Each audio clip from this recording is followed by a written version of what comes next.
பெற்றெடுத்த தாய்க்கு முதல் வணக்கம். இன்னைக்கு வெல்கம் என்னை தத்தெடுத்த தமிழுக்கும் என்னை பெற்றெடுத்த தாய்க்கு முதல் வணக்கம். Welcome to Unrivalled biology.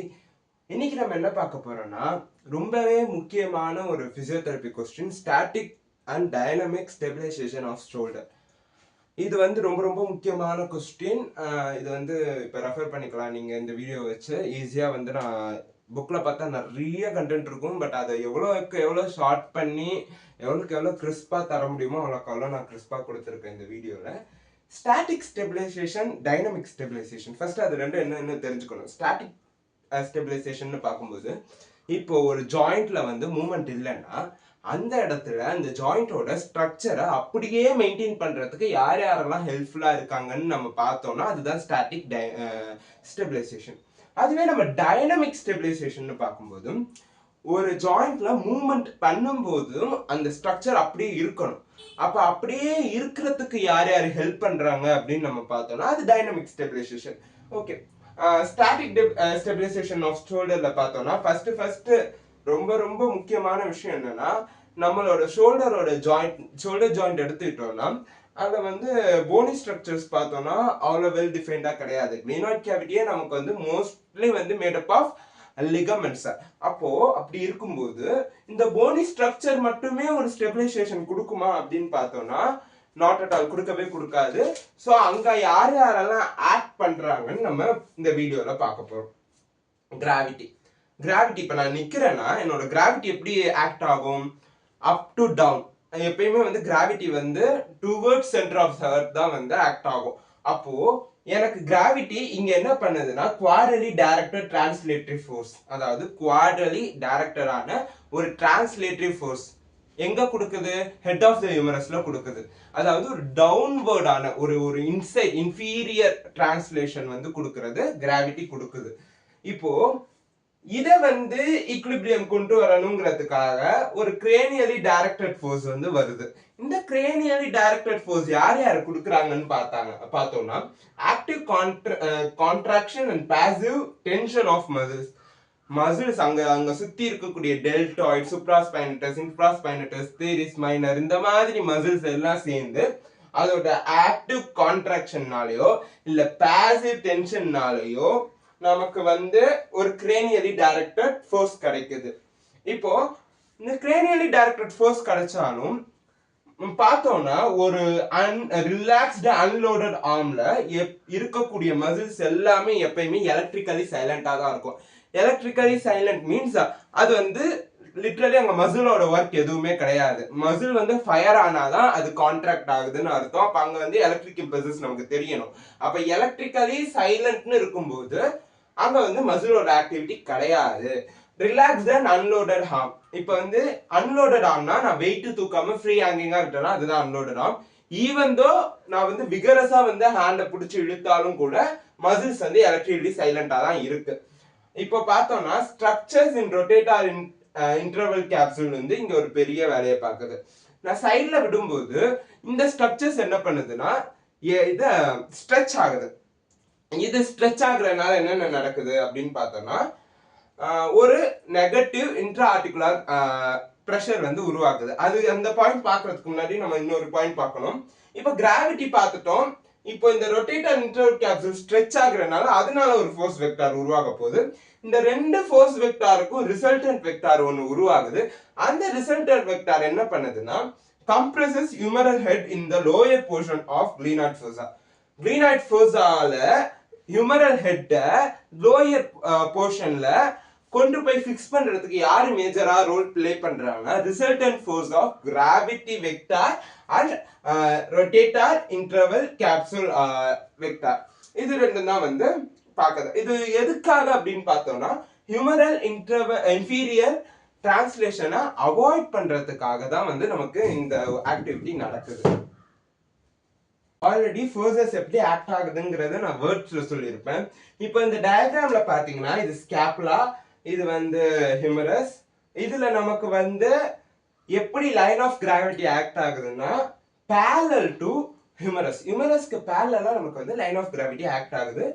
நம்மளோட ரொட்டேட்டார் இன்டர்வல் கேப்சூல் வெக்டார் வந்து எப்படி ஆக்ட் ஆகுதுன்னா அது ஒரு புல் கிரியேட் பண்றதுனால டுவர்ட்ஸ் தி ஸ்கேப்புலா ஒன்று ஒரு இது கிரியேட் ஆகுது. இப்போ இதுக்கு 90 டிகிரியா ஒரு இமேஜினரி லைன், இதுக்கு 90 டிகிரியா ஒரு இமேஜினரி லைன் வந்து ரெண்டு இன்டர்செக்ட் ஆகுற இடம் தான் நம்ம எப்பயுமே ரிசல்டன்ட் வெக்டார் எடுப்போம். அப்படி இங்க ரிசல்டன்ட் வெக்டார் பார்க்கும்போது ரிசல்டன்ட் வெக்டார் என்ன பண்ணுதுன்னா இந்த ஹெட் ஆஃப் த ஹியூமரஸை வந்து கிளீனாய்ட் கேவிட்டியோட லோயர் ரிம்ல வந்து போய் அட்டாச் ஆக வைக்குது. இதனால என்ன நடக்கும்னா ஹியூமரல் இன்ஃபீரியர் டிரான்ஸ்லேஷன்ஸ் அவாய்ட் ஆகுது. இப்போ கேப்சூல்னு பார்க்கும்போது அது மட்டும் இல்லாம இன்னும் மற்ற என்னென்ன இருக்குன்னு பார்த்தோம்னா கேப்சூல்னு பார்க்கும்போது கேப்சூல் வந்து ஏர் டைட்டா இருக்கு, வேக்யூமா இருக்கு. Because of the negative intra articular pressure, அங்க இருக்கக்கூடிய இன்ட்ரா ஆர்டிகுலர் ப்ரெஷர், அதாவது அங்க உள்ள இருக்கக்கூடிய ப்ரெஷர் வந்து நெகட்டிவ் ஆனதுனால வேக்யூம் ஆயிருச்சு. இப்போ இது எப்படி ஈஸியா புரிய வைக்கிறதுனா ஒரு ஸ்ட்ரா எடுத்து நீங்க வந்து உறிஞ்சிட்டு உங்க கையில வச்சு உறிஞ்சிங்கன்னா அந்த ஸ்ட்ரா ஈஸியா எடுக்க முடியுமா? அந்த ஸ்ட்ரா வந்து கொஞ்ச நேரத்துக்கு அங்க ஃபிக்ஸ் ஆன மாதிரி இருக்கும். ஸோ அதே மாதிரி தான் அங்க வந்து ஒரு வேக்யூம் கிரியேட் ஆகுது. அதே கான்செப்ட் தான் இங்க வந்து ஒரு வேக்யூம் கிரியேட் ஆகுறதுனால இந்த head of the humerus and glenoid கேவிட்டியோட மூவ்மெண்ட்ஸ் வந்து இன்ஃபீரியரா வந்து ஆகக்கூடிய டிரான்ஸ்லேஷன்ஸ் வந்து அவாய்ட் ஆகுது. அது மட்டும் இல்லாம கிளீனாய்ட் ஃபோர்ஸா லைட்டா வந்து அப்டில்ட்டா இருக்கிறனாலையும் இன்ஃபீரியர் அப்டில்ட்டா இருக்கிறனால என்ன ஆகுதுன்னா ஒரு டைனி போனி பிளாக்கும் கிரியேட் ஆகுதாங்க. அதுவும் நமக்கு வந்து இன்ஃபீரியர் ஹியூமரல் டிரான்ஸ்லேஷன்ஸை வந்து தவிர்க்குது. இப்போ நமக்கு வந்து இது வந்து அன்லோடட் ஆர்ம்ல, இப்போ லோடட் ஆர்ம்ல பார்க்கும்போது சுப்ராஸ்பைனட்டஸ் இது எல்லாமே நடக்குது. இதோட சேர்ந்து சுப்ராஸ்பைனட்டஸும் வந்து ஆக்டிவான அசிஸ்டன்ஸ் கொடுக்குது. இதுதான் வந்து static stabilisation of shoulder joint. Actually dynamic ஸ்டெபிலைசேஷனுங்கிறத மட்டும் என்னால் வந்து ஸ்டாட்டிக் ஸ்டெபிலைசேஷன் மாதிரி போர்டில் எடுக்க முடியல, நோட்டில் உங்களுக்கு ரெப்ரசென்ட் பண்ணியிருக்கேன். ஏன் போர்டில் எடுக்க முடியலன்னா இது கொஞ்சம் பெருசு, பட் ஆனால் ஈஸியான டாபிக் தான், புரிஞ்சுக்கிட்டால் ரொம்ப ரொம்ப ஈஸி. ஸோ இதை பார்க்கலாம். இப்போ வந்து இதுக்குள்ளே போகலாம், டாபிக்குள்ளே போகலாம். டைனமிக் ஸ்டெபிலைசேஷன் ஆல்ரெடி நான் சொன்ன மாதிரி ஒரு ஜாயிண்ட்டில் மூவ்மெண்ட் நடக்கும்போது அந்த ஜாயிண்ட்டோட ஸ்ட்ரக்சர் அப்படியே இருக்குது அப்படின்னா அதுக்கு யாரெல்லாம் ஹெல்ப் பண்ணுவாங்கங்கிறது தான் டைனமிக் ஸ்டெபிலைசேஷன்.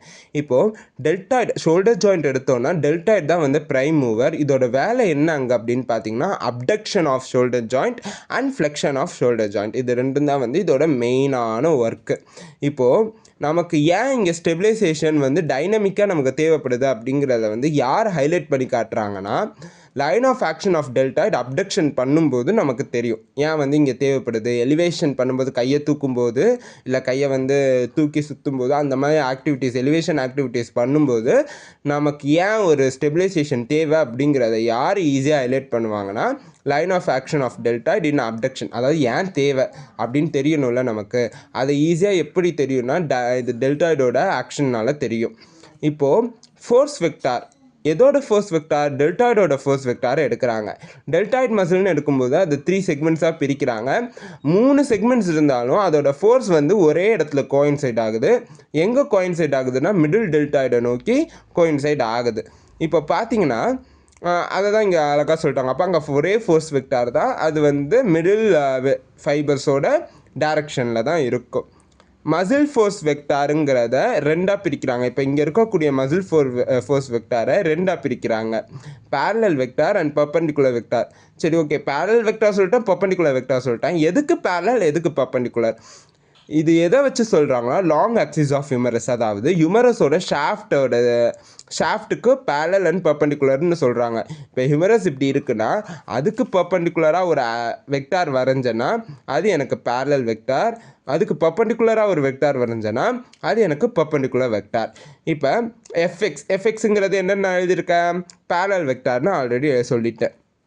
இப்போது இந்த எஃப்எக்ஸை வந்து எப்படி டைரக்ட் ஆகுதுன்னா சுப்பீரியராக வந்து டைரக்ட் ஆகுது. இது வந்து 2 காம்பனன்ட்ஸ், மற்ற காம்பனன்ட்ஸ் எல்லாத்தையும் விட இதுதான் பெருசு அப்படிங்கிறாங்க.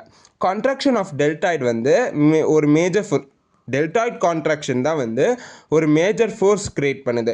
இந்த மேஜர் ஃபோர்ஸ்னால என்ன நடக்குதுன்னா ஹியூமரல் ஹெட் வந்து சுப்பீரியராக டிரான்ஸ்லேட் ஆகுது. அதாவது ஒன்றும் இல்லை, சுப்பீரியராக டிரான்ஸ்லேட் ஆகுறதுக்கு கான்ட்ராக்ஷன் ஆஃப் டெல்டாய்டு யூஸ் ஆகுது. இப்போது line of action of deltoid வந்து ஆர்ம் அட் த சைடு, அதாவது சைடில் வந்து கை இருக்கும்போது, அதாவது நார்மலாக கை இருக்கும்போது லைன் ஆஃப் ஆக்ஷன் வந்து என்ன வருதுன்னா ஸ்மால் மொமெண்ட் தான் க்ரியேட் பண்ணுது, ஒரு ஸ்மால் மொமெண்டம் தான் இருக்குது. ஆனாலும் அது டைரெக்டாக வந்து ஹியூமரல் ரொட்டேஷனுக்கு கான்ட்ரிபியூட் பண்ணுது. அதாவது அது கம்மி தான் இருந்தாலும் அது ஹியூமரல் ரொட்டேஷனுக்கு ரொம்ப ரொம்ப ரொம்ப முக்கியமான ஒன்று. A force component parallel to long bone as stabilising எஃபெக்டாக எல்லா ஜாயிண்ட்லேயுமே வந்து பார்த்திங்கன்னா parallel டு லாங் போன். இப்போ அந்த ஜாயிண்ட்லேயே இருக்கக்கூடிய லாங் போன் எடுத்து அதுக்கு பேரலாக இருக்கக்கூடிய வெக்டார் நான் எடுத்தேன்னா அதுக்கு எப்பயுமே ஸ்டெபிலைசிங் எஃபெக்ட் தான் இருக்கும். ஆனால் ஏன்னா அங்கே அது வந்து ஜாயிண்ட் கம்ப்ரெஷன் அந்த ஜாயிண்ட்ஸில் வந்து கொண்டு வரும். பட் ஆனால் நம்மளோட ஷோல்டர்னு பார்க்கும்போது ஷோல்டரில் நமக்கு ஹியூமரஸோட ஸ்ட்ரக்சர் தெரியும். அப்போ அப்படி இருக்கும்போது இங்கே இது ஸ்டெபிலைசிங் எஃபெக்ட் கொண்டு வரலை அப்படிங்கிறது சொல்கிறாங்க. அது மட்டும் இல்லாமல் ஆர்ம் சைடில் இருக்கும்போது க்ளீனாய்ட் ஃபோர்ஸாக வந்து லைன் ஆஃப் அது என்ன ரீசன், ஷாஃப்ட்டுக்கு நேராக க்ளீனாய்ட் ஃபோர்ஸாக இல்லை அப்படிங்கிறாங்க. ஹியூமரஸோட ஷாஃப்ட்டுக்கு நேராக க்ளீனாய்ட் கேவிட்டி இல்லை, ஃபோர்ஸாக இல்லை. அதுக்கு பதிலாக நேராக ஷாஃப்ட் போகுது, நெக் வருது, ஹெட் இருக்குது, அப்புறம் தான் க்ளீனாய்ட். அது நவந்துருக்கு, அந்த நேராக இதுக்கு நேராக ஷாஃப்ட் ஆஃப் த ஹியூமரஸ்க்கு நேராக இல்லை. அதனால தான் வந்து இங்கே ஒரு ஸ்டெபிலைசிங் எஃபெக்ட் வர மாட்டுது. எஃபெக்ட்ஸ் அப்போ பேரலல் லாங் ஆக்சிஸ் போனில் வந்து இருக்குது. அதாவது லாங் போனோட ஆக்சிஸில் பேரலாக இருக்கக்கூடிய ஃபோர்ஸ் வந்து இங்கே எதுக்கு க்ரியேட் ஆகுது, ஷியர் ஃபோர்ஸ் க்ரியேட் பண்ணுது. ஆக்சுவலாக அதோட வேலை என்னென்னா பேசிக்காக ஸ்டெபிலைசிங் எஃபெக்ட் தான் க்ரியேட் பண்ணணும். ஆனால் அப்படி க்ரியேட் பண்ணாமல் இங்கே பேரலாக இங்கே வந்து ஏன்னா ஹெட் ஆஃப் த ஹியூமரஸும் ஷாஃப்ட் ஆஃப் த ஹியூமரஸும் ஸ்ட்ரைட்டாக இல்லாத காரணத்தால் இங்கே ஷியர் ஃபோர்ஸ் வந்து அது க்ரியேட் பண்ணுது. இப்போது சுப்பீரியர்லி டைரக்டட் ஃபோர்ஸ் டெல்டாய்டோடது பார்த்துட்டோம், அது எப்பயுமே சுப்பீரியர்லி டைரக்டட்னு பார்த்தோம். இப்போது if not opposed humeral head to impact the coracoacromial arch. இப்போ வந்து சுப்பீரியர் டைரக்டட் ஃபோர்ஸை டெல்டாய்டு வந்து அப்போஸ் ஆகலைன்னா க்ளீனோஹியூமரல் ஹெட்டை வந்து கொரக்காக்ரமியல் ஆர்ச்சுக்கும் ஒரு இம்பேக்ட் வந்து க்ரியேட் ஆகும். அதாவது மூமெண்ட் ஆஃப் க்ளீனோஹியூமரல் ஹெட் வந்து கொரக்காக்ரமியல் ஆர்ச்சில் ஒரு இம்பேக்ட் கொண்டு வரும். இப்போ பார்த்தீங்கன்னா ரொட்டேட்ரி டார்க் இங்கே வருது. யார் இதுக்கு காரணம்னா ஸ்மால் மொமெண்டம் எஃப்ஐனா என்னன்னு பார்த்தோம், பர்பெண்டிகுலர் மொமெண்டம். இது வந்து will not be effective until translatory force is in equilibrium. அதாவது டிரான்ஸ்லேட்டரி ஃபோர்ஸ் வந்து ஈக்லிபிரியமாக இருக்கிற வரைக்கும் இங்கே உருவாகக்கூடிய ரொட்டேட்ரி டார்க் வந்து எஃபெக்டிவாக இருக்காது அப்படின்னு சொல்கிறாங்க. இன்ஃபீரியர் ஃபுல் ஆஃப் கிராவிட்டி, அதாவது இன்ஃபீரியர் புல் ஆஃப் கிராவிட்டி வந்து offset much larger superiorly directed effects component of deltoid. டெல்டாய்டோட காம்பனண்ட் வந்து பெருசாக இருக்கிற காரணத்தால் இன்ஃபீரியர் புல் ஆஃப் கிராவிட்டி வந்து அங்கே வந்து ஒரு எதுவுமே வந்து அவ்வளோவா அதை குறைக்கவே முடியாது. அதை குறைக்க இன்ஃபீரியர் புல் ஆஃப் கிராவிட்டி வந்து எப்படி சொல்கிறது க்ரியேட் ஆகலை. அப்போது டெல்டாய்ட் வந்து காண்ட் இண்டிபெண்ட்லி அப்டெக்ட் த டெல்டாய்ட் மட்டுமே இண்டிபெண்ட்டாக அப்டெக்ட் பண்ண முடியாது. ஆனால் நம்ம ஃபஸ்ட்டு என்ன பார்த்தோம், இதுதான் ப்ரைம் மூவர். பட் ஆனால் இதனால் மட்டும் தனியாக அப்டெக்ட் பண்ண முடியாது. இப்போ அப்போ யார் உள்ளே வராங்க எக்ஸ்ட்ராவாக அப்படின்னு பார்த்தோன்னா ரொட்டேட்டார் கஃப் மசில்ங்கிற குரூப் ஆஃப் மசில்ஸ் வந்து வராங்க. யார், சுப்ராஸ்பைனட்டஸ், இன்ஃப்ராஸ்பைனட்டஸ், தீரிஸ் மைனர், சப்ஸ்கேப்புலாரிஸ். இவங்களோட லைன் ஆஃப் ஆக்ஷன் வந்து சிக்னிஃபிகண்ட் ரோல் டைனமிக் ஸ்டெபிலைசேஷனில் ஒவ்வொரு மசில்ஸோட லைன் ஆஃப் ஆக்ஷனும் ஒரு பெரிய ரோலை வந்து ப்ளே பண்ணுது, ரொம்ப சிக்னிஃபிகண்ட்டான ரோலை வந்து ப்ளே பண்ணுது. இப்போது forces of rotator cuff muscles, இந்த ரொட்டேட்டார் கஃப் மசில்ஸ் இப்போ வந்து நீங்கள் டெல்டாய்டை மறந்துடுங்க. இப்போ ரொட்டேட்டார் கஃப் மசில்ஸ்குள்ளே போகிறோம். ரொட்டேட்டார் கஃப் மசில்ஸில் பார்க்கும்போது எப்பயுமே வந்து பர்பெண்டிகுலர் ஃபோர்ஸ் காம்பனண்ட்டாக தான் இருக்கும். இது எதுக்கு ஹெல்ப் ஆகுதுன்னா ரொட்டேஷன் ஆஃப் ஹியூமரஸும் compresses head in glenoid cavity. Humeral ரொட்டேஷனுக்கும் க்ளீனாய்ட் கேவிட்டியில் அது கம்ப்ரஸ் ஆகுறதுக்கும் யார் மெயின் ரோல் பண்ணுறாங்கன்னா ரொட்டேட்டார் கஃப் மசில்ஸ். இது ஏன்னா ஆர்டிகுலர் சர்ஃபேஸ் ஆஃப் ஹியூமரஸ் வந்து பர்பெண்டிகுலர் டு த ஷாஃப்ட். நமக்கு ஆல்ரெடி தெரியும் ஆர்டிகுலர் சர்ஃபேஸ் ஆஃப் ஹியூமரஸ்ங்கிறது எது, க்ளீனாய்ட் ஃபோர்ஸா. க்ளீனாய்ட் ஃபோர்ஸா எப்படி இருக்குது, பர்பெண்டிகுலராக இருக்குது, ஷாஃப்ட்டுக்கு பர்பெண்டிகுலராக இருக்குது. இதை தான் சொல்கிறாங்க. இப்போது ரொட்டேட்டார் கஃப் மசில்ஸ் தான் வந்து க்ளீனோஹியூமரல் ஜாயிண்ட்டோட, அதாவது ஷோல்டர் ஜாயிண்ட்டோட முக்கியமான கம்ப்ரஸர்ஸ் யாருன்னு பார்த்தோன்னா ரொட்டேட்டார் கஃப் மசில்ஸ். இவங்களுக்கு வந்து ரொம்ப கிரிட்டிக்கலான ஒரு ரோல் இருக்குது. எதுலன்னு பார்த்தீங்கன்னா stabilizing function of these muscles. அதாவது இவங்கனால தான் வந்து மோஸ்ட்லி வந்து ஷோல்டர் ஜாயிண்ட் வந்து ஸ்டெபிலைஸ் ஆகுது டைனமிக்காக. அப்போது இவங்களோட ஒர்க் என்னென்னா இன்ஃபீரியர்லி டிரான்ஸ்லேட்டரி புல்லை வந்து க்ரியேட் பண்ணுறது. இந்த இன்ஃபீரியர் டிரான்ஸ்லேட்டரி புல் என்ன பண்ணுன்னா சுப்பீரியர்லி டிரான்ஸ்லேட்டரி காம்பனண்ட் ஆஃப் டெல்டாய்ட் பார்க்கும்போது அங்கே ஒரு சுப்பீரியர்லி டிரான்ஸ்லேட்டரி காம்பனண்ட் வந்து உருவாகுதுன்னு பார்த்தோம்.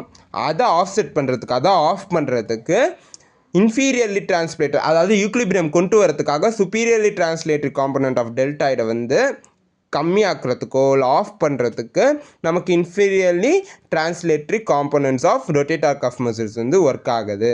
இப்போ சுப்ராஸ்பைனட்டஸ்ன்னு பார்க்கும்போது இதோட வேலை என்னென்னா superior translatory component even belongs to rotator cuff muscle. இந்த ஒரு மசில் மட்டும் இந்த ரொட்டேட்டார் கஃப் மசில் குரூப்லேயே கொஞ்சம் வித்தியாசமான மசில். ஈவன் தோ இது வந்து ரொட்டேட்டார் கஃப் மசில் குரூப்பை வந்து ஜாயின் ஆயிருந்தாலும் இதோட ஆக்ஷன் வந்து கிட்டத்தட்ட டெல்டாய்டோட ஆக்ஷன் மாதிரி இருக்கும். இதோட ஒர்க் என்ன? ரொட்டேட்டார் கஃப் மசில்ஸ் நம்ம பார்க்கும்போது இதோட ஒர்க் என்ன வந்து டெல்டாய்டு ஆக்ஷனை வந்து ஆஃப்செட் பண்ணணும். பட் ஆனால் இது அதில் ஒர்க் ஆகாது. இது வந்து அப்படியே ஒர்க் ஆகாமல் இருந்தால் கூட இது வந்து எஃபெக்டிவ் ஸ்டெபிளைசராக இருக்கும். ஏன்னா இதோட கான்ட்ரிபியூஷன் கம்ப்ரெஷன் ஆஃப் ஜாயிண்ட்டுக்கு ரொம்ப ரொம்ப முக்கியம். ஃபுல் ரேஞ்ச் ஆஃப் அப்டக்ஷன் வந்து ஆல்சோ ஸ்டெபிளைசஸ் த ஜாயிண்ட். இதனால ஏற்படக்கூடிய ஃபுல் ரேஞ்ச் ஆஃப் அப்டக்ஷனும் வந்து ஜாயிண்ட் ஸ்டெபிளைசேஷனுக்கு ரொம்ப ரொம்ப முக்கியம். கிராவிட்டியும் இந்த இடத்துல இந்த சுப்ராஸ்பைனட்டஸை பொறுத்த வரைக்கும் கிராவிட்டி வந்து ஸ்டெபிளைசிங் சினர்ஜிட், அதாவது இது மெயின் ரோல் பண்ணும், இது சைட் ரோல் பண்ணும். கிராவிட்டி வந்து இங்கே ஸ்டெபிளைசிங் சினர்ஜிட்டை ஹெல்ப் பண்ணும். பைசெப்ஸை பொறுத்த வரைக்கும் ஃப்ளெக்ஷனை கான்ட்ரிபியூட் பண்ணும், அப்டக்ஷனுக்கு கான்ட்ரிபியூட் பண்ணும். எப்போனா லேட்ரலி ரொட்டேட்டட் ஆனால் கான்ட்ரிபியூட் பண்ணும். நம்ம வீடியோவில் பேசின மாதிரி டெல்டாய்டோட ஆக்ஷன் நம்ம பார்க்குறோம், இது ஐடிஎஸ் மசில்ஸோட ஆக்ஷனும் நம்ம பார்க்குறோம். இப்போது இதுதான் டைனமிக் ஸ்டெபிலைசேஷன் ஆஃப் ஷோல்டர். ரொம்ப ரொம்ப ஈஸியான டாபிக் தான். தேங்க்யூ.